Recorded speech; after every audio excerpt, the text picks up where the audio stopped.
Man, when I first saw or like first listened to Bryson Tiller, it was the song "Don't," and it really opened up my ears to like kind of like the more melodic rap, melodic R&B with like R&B with a heavy 808. And I would definitely say he was definitely a trendsetter in that kind of lane. He was definitely an offspring of Drake, which is super dope. But I just wish they kind of collabed. Pretty much, I'm just gonna kind of just kind of talk about his whole lifestyle, and man, it's really not exactly what you may think it is. You know what I mean? He was born in Louisville, January 2nd in 1993. His full name is Bryson Jean Taylor, and he's from Kentucky. He's a Kentucky kind of guy. He was into horse racing and urban rhythm and shit like that. He arrives to a working class family, roots in the southern Midwestern, kind of blending and shaping his, I don't know, just his lifestyle early on. He was in the South type shit, you know what I mean? His early environment was, just apartments, listen to some rap music, freestyle and shit like that, you know what I'm saying? When he was younger, he definitely showed some quiet intensity as a baby. He drawn to toy pianos and radio melodies and stuff like that, man. His heroes growing up was Muhammad Ali, and that's an interesting one. You know what I mean? I was never really into watching like boxing and shit like that, but I think it was dope for him that that was a big inspiration for him growing up and shit like that. He really enjoyed, those family gatherings, those cookouts and shit like that, if you know what I'm saying. But something that was really, you could definitely say pretty upsetting. I would say it would be upsetting to, anybody. He ended up losing his mom at the age of 4 in 1997. And I can only imagine that'd just be that's a weird thing growing up without your mom and shit like that, man. The grief really shapes his early emotional depth and later reflected in songs like the song Exchange, raised by a grandmother in Louisville, Newburgh neighborhood, and it was vibrant, but yet it was a little bit of a tough area for him. His grandmother's care provides stability, soul, food, faith, and family stories.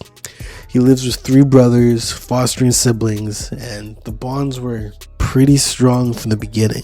He really did enjoy those, those neighborhood block parties and shit like that, but it was an interesting upbringing for Bryson early on. Alright, let's talk about his fatherhood and blue collar grind from 2012 to 2013, ages 19 to 20. He ends up welcoming home a daughter, Harley, with his girlfriend in 2012, and that's a big part of his life right there, if you know what I'm saying. His fatherhood ended up shifting his priorities, diapers and bills over studio time, and I can just imagine this him trying to like juggle both of those things at the same time and still trying to figure out if the music thing is still for him.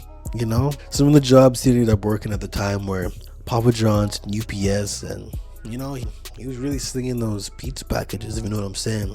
The jobs definitely humbled him. Mirroring and grinding the future tracks, kind of like the track called 10-9-14. He ended up writing lyrics and post shifts, and it was just I can just imagine he was working 3 jobs, having a kid too, and he was trying to become a big artist. And he already dropped 2 projects previously, but he ended up having a kid pretty early into his life. But in 2014, he did have a humongous breakthrough. And this is when I actually first found Bryson Tiller with his breakout song called Don't. And it was 2014 and he was age 21. And he still had a kid at the time, obviously, and juggling all those jobs. And this was such a big breakthrough moment for him. The song ended up going viral with millions of plays via Tumblr.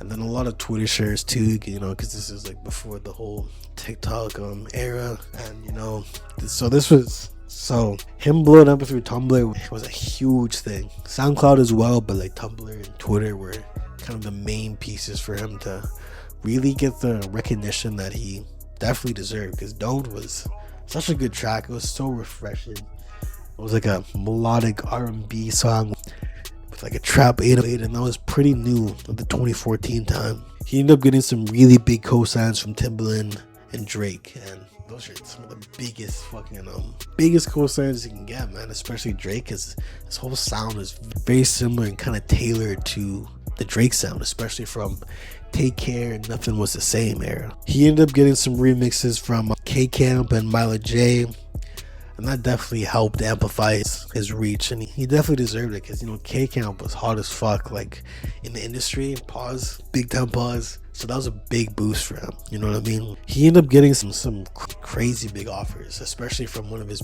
bigger influences, and that's like Drizzy Drake for OVO, and he ended up rejecting that, you know what I mean? That was a strange move at the time, you know what I mean? But looking back on it, there hasn't really been any artist from the OVO camp that's really had the chance to really blow up out of the Party Next Door, and he finally got his big breakthrough with his collab project with Drake this year. Like, Roy Woods never really fully blew up. I Love McConan, you know, he got his whole career just absolutely ruined for the remix of Tuesday with Drake, and you guys already know, like, that situation. So at the end of the day, he kind of dodged the bullet not signing with OVO. But he did end up signing with RCA, and that helped with the Trap Soul release, with, you know, the lead single being Dope. Rolling Stone ended up naming him 10 new artists you need to know. That was a big look for Bryson Tiller as well. He ended up co-writing the song Proof with Chris Brown for his Royalty album. So he ended up dropping the album Trap Soul October 2nd with 17 tracks, and so he ended up dropping Trap Soul October 2nd with 17 tracks, and it ended up debuting number 8 on the Billboard 200. And looking back on it, if you look at the plaques, it's triple platinum. That's just such a W, man. That's such a fucking W for him. He ended up launching the Trap Soul tour in January with 40 North American dates, and this was huge for him. Like, Trap Soul was such a big album at that time. He had his first TV debut with the Late Night Show with Seth Meyers performing Exchange, and Exchange was such a good song too. Like, I think to this day, man, Trap Soul is, like, for sure a classic. He had so many good looks that year. Like, in my opinion, he was easily in the running for the Rookie of the Year for just R&B in general. Like, he was supposed to be, you think he was supposed to be a lot bigger than he actually is. He did end up winning a BET award for the Best New Artist and Best Male R&B Pop Artist, which is, you know, that's a fucking huge W, man. He did have a pretty big feature on DJ Khaled's project with a song called I'ma Be Alright with Travis Scott, and not to mention that track with Travis Scott, First Take, man. That was a big look right there, man. That was a fucking big look.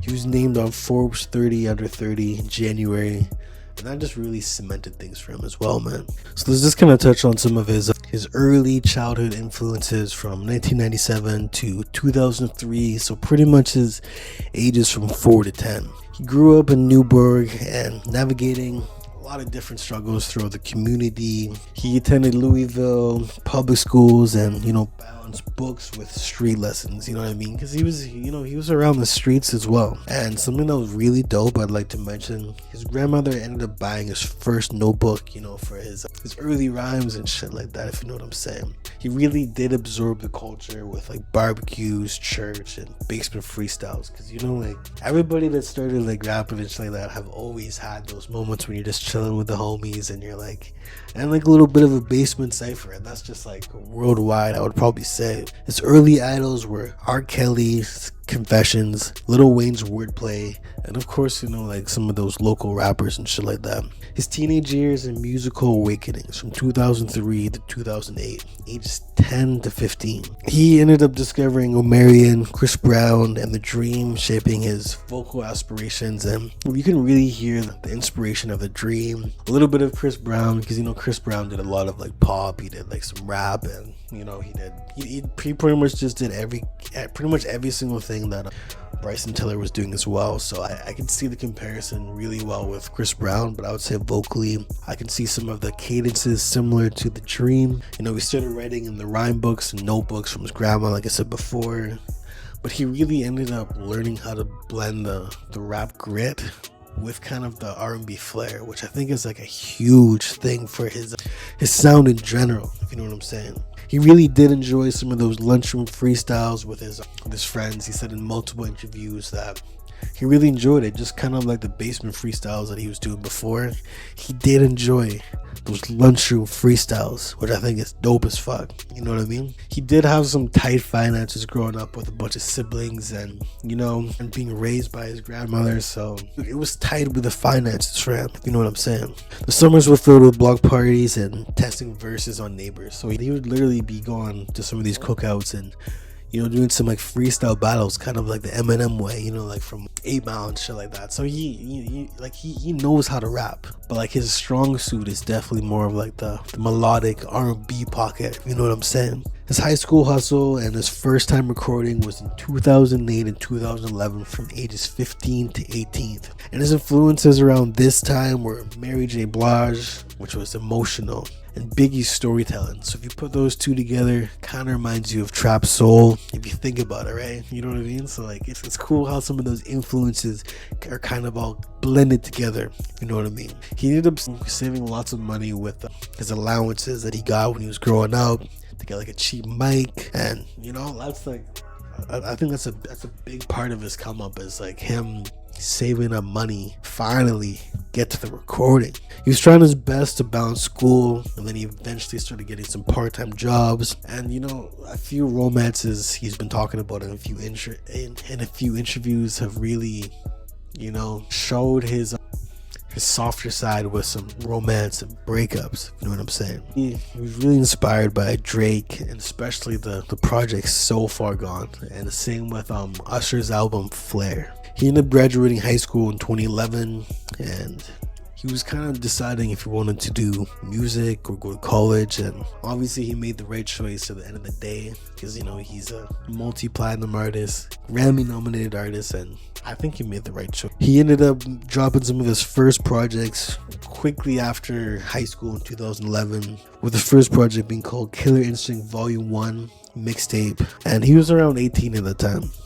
And then he released Killer Instinct 2, a 21-track mixtape, and it was all self-produced. Like, he was making all those beats, man. You know what I'm saying? He ended up uploading it to free platforms, and, you know, he ended up getting a little bit of local attention, which was a huge motivator for him. You know what I mean? So around this time, he started, you know, blending tracks with rap and R&B, and really started the blueprint of trap soul, which was essential for his career, if you know what I'm saying. He had a lot of good feedback from local DJs, and it really helped him sharpen his pen game and his singing, and he just put in all the work all together to really make his sound at least a little bit more listenable, because you know, he already dropped 2 projects at this point, you know what I mean.